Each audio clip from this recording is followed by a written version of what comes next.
APJ Abdul Kalam Early Life and Education Avil Pakir Jainul Abdin Abdul Kalam was born on the 15th of October 1931 to a Tamil Muslim family in the pilgrimage center of Rameswaram on Pamban Island, then in the Madras Presidency and now in the state of Tamil Nadu. His father Jainul Abdin was a boat owner and imam of a local mosque. His mother Ashiama was a housewife. His father owned a ferry that took Hindu pilgrims back and forth between Rameswaram and the now uninhabited Dhanushkodi. Kalam was the youngest of 4 brothers and 1 sister in his family. His ancestors had been wealthy traders and landowners, with numerous properties and large tracts of land. Their business had involved trading groceries between the mainland and the island and to and from Sri Lanka, as well as ferrying pilgrims between the mainland and Pamban. As a result, the family acquired the title of Marakalami Akivar, wooden boat steerers, which over the years became shortened to Marakir. With the opening of the Pamban Bridge to the mainland in 1914, however, the businesses failed and the family fortune and properties were lost over time, apart from the ancestral home. By his early childhood, Kalam's family had become poor. At an early age, he sold newspapers to supplement his family's income. In his school years, Kalam had average grades but was described as a bright and hard-working student who had a strong desire to learn. He spent hours on his studies, especially mathematics. After completing his education at the Schwartz Higher Secondary School, Ramanathapuram, Kalam went on to attend St. Joseph's College, Tiruchirappalli, then affiliated with the University of Madras, from where he graduated in physics in 1954. He moved to Madras in 1955 to study aerospace engineering in Madras Institute of Technology. While Kalam was working on a senior class project, the dean was dissatisfied with his lack of progress and threatened to revoke his scholarship unless the project was finished within the next 3 days. Kalam met the deadline, impressing the dean, who later said to him, "I was putting you under stress and asking you to meet a difficult deadline."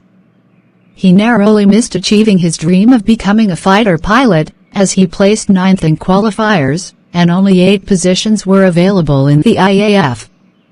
Career as a scientist. After graduating from the Madras Institute of Technology in 1960, Kalam joined the Aeronautical Development Establishment of the Defence Research and Development Organisation, by Press Information Bureau, Government of India, as a scientist after becoming a member of the Defence Research and Development Service, DRDS. He started his career by designing a small hovercraft, but remained unconvinced by his choice of a job at DRDO. Kalam was also part of the Incaspar committee working under Vikram Sarabhai, the renowned space scientist. In 1969, Kalam was transferred to the Indian Space Research Organisation (ISRO), where he was the project director of India's first satellite launch vehicle SLV-3, which successfully deployed the Rohini satellite in near-Earth orbit in July 1980. Kalam had first started work on an expandable rocket project independently at DRDO in 1965. In 1969, Kalam received the government's approval and expanded the program to include more engineers. In 1963 to 1964, he visited NASA's Langley Research Center in Hampton, Virginia, Goddard Space Flight Center in Greenbelt, Maryland, and Wallops Flight Facility. Between the 1970s and 1990s, Kalam made an effort to develop the Polar Satellite Launch Vehicle (PSLV) and SLV-3 projects, both of which proved to be successful. Kalam was invited by Raja Ramanna to witness the country's first nuclear test, smiling Buddha as the representative of TBRL, even though he had not participated in its development.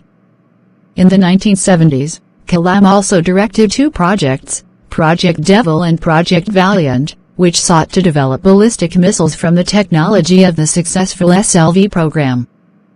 Despite the disapproval of the Union Cabinet, Prime Minister Indira Gandhi allotted secret funds for these aerospace projects through her discretionary powers under Kalam's directorship. Kalam played an integral role convincing the Union Cabinet to conceal the true nature of these classified aerospace projects. His research and educational leadership brought him great laurels and prestige in the 1980s, which prompted the government to initiate an advanced missile program under his directorship. Kalam Andriy vs. Arunachalam, metallurgist and scientific advisor to the defense minister, worked on the suggestion by the then defense minister, R. Venkataraman, on a proposal for simultaneous development of a quiver of missiles instead of taking planned missiles one after another. R. Venkataraman was instrumental in getting the cabinet approval for allocating Indian rupee 3.88 billion for the mission, named Integrated Guided Missile Development Program (IGMP), and appointed Kalam as the chief executive. Kalam played a major part in developing many missiles under the mission, including Agni, an intermediate-range ballistic missile, and Prithvi, the tactical surface-to-surface missile, although the projects have been criticized for mismanagement and cost and time overruns. Kalam served as the chief scientific advisor to the Prime Minister and Secretary of the Defense Research and Development Organization from July 1992 to December 1999. The Pokhran II nuclear tests were conducted during this period, in which he played an intensive political and technological role. Kalam served as the chief project coordinator, along with Rajagopalachidambaram, during the testing phase. Media coverage of Kalam during this period made him the country's best-known nuclear scientist. In 1998, along with cardiologist Somarayu, Kalam developed a low-cost coronary stent, named the Kalam-Rayu stent. In 2012, the duo designed a rugged tablet computer for healthcare in rural areas, which was named the Kalam-Rayu tablet. President Kalam served as the 11th President of India, succeeding Narayanan. He won the 2002 presidential election with an electoral vote of 922,884, surpassing the 107,366 votes won by Lakshmi Sahgal. His term lasted from the 25th of July 2002 to the 25th of July 2007. During his term as president, he was affectionately known as the People's President. On the 27th of July 2015, Kalam traveled to Shillong to deliver a lecture on creating a livable planet Earth at the Indian Institute of Management, Shillong.